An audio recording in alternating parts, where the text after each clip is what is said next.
أعوذ بالله من الشيطان الرجيم.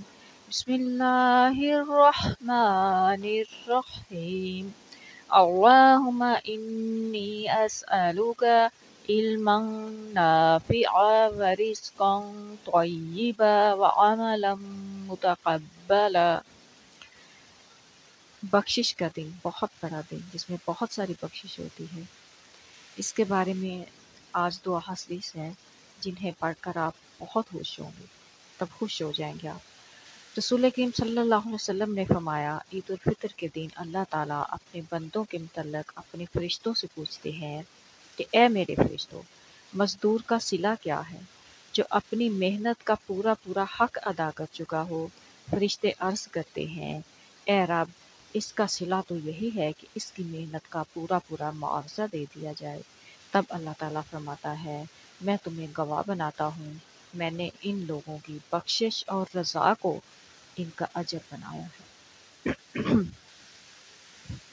پھر حضرت ابن عباس رضی اللہ تعالیٰ عنہ سے روایت ہے کہ جب عید الفطر کی مبارک رات آتی ہے تو اسے لیلۃ الجائزہ یعنی انعام کی رات بھی کہا جاتا ہے، اور جب کہ عید کی صبح ہوتی ہے تو اللہ تعالیٰ اپنے فرشتوں کو تمام شہروں میں بھیجتا ہے، یعنی ہر جگہ پھیلا دیتا ہے۔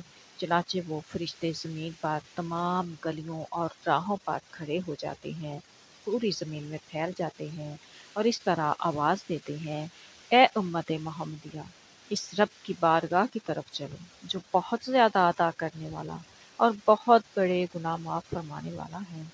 پھر اللہ تعالیٰ بندوں سے یوں مخاطب ہوتا ہے، اے میرے بندو، مانگو کیا مانگتے ہو؟ میری عزت و جلال کی قسم، آج کے روز اس کے اجتماع میں یعنی عید الفطر کے اجتماع میں اپنی اپنی آخرت کے بارے میں جو کچھ سوال کرو گے وہ پورا کروں گا، اور جو کچھ مانگو گے اس میں تمہاری بھلائی کی طرف نظر فرماؤں گا، یعنی اس معاملے میں وہ کروں گا جس میں تمہاری بہتری ہوگی۔ میری عزت کی قسم، جب تک تم میرا لحاظ کرو گے میں بھی تمہاری خطاؤں کی پردہ پوشی فرماتا رہوں گا۔ میری عزت و جلال کی قسم، میں تمہیں حد سے بڑھنے والوں یعنی مجرموں کے ساتھ رسوا نہیں کروں گا۔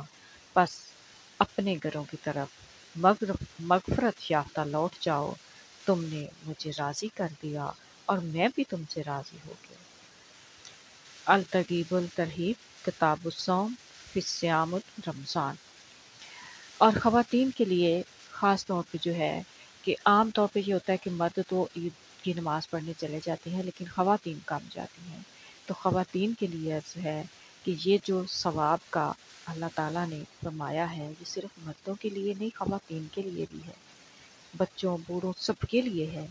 اور خواتین جنہوں نے نہ صرف خود روزے رکھے ہوتے ہیں، قیام اللیل کیا ہوتا ہے اور دعائیں اور عبادتیں کی ہوتی ہیں، بلکہ انہوں نے اپنے خاندانوں کو روزے رکھوائے بھی ہوتے ہیں، انہوں نے سب کو روزے رکھوائے ہوتے ہیں، تو انہیں بھی ان سارے ثواب کا حق ہے، انہیں بھی یہ سارا ثواب ملنا ہے، تو وہ اپنے ثواب کو اپنے گھروں میں رہ کر کم نہ کریں، وہ بھی نکلیں اور جہاں جہاں جتنی آسانی ہو سکتی ہے اس میں جائیں اور اپنا ثواب اللہ تعالیٰ سے حاصل کریں، کیونکہ عید کے دن پوری زمین پر اللہ کے فرشتے پھیلے ہوتے ہیں، اور جو نہیں جا سکتی وہ اپنے گھروں میں یا پھر 2 3 4 اکٹھے ہو کر نماز پڑھیں تو بھی جماعت کا ثواب ملتا ہے۔ تو اللہ تعالیٰ سب کے لیے آسانیاں فرمائے، سب کو اس ثواب کا حصہ دے اور ہم سب کو بخش دے، آمین۔ السلام علیکم ورحمۃ اللہ۔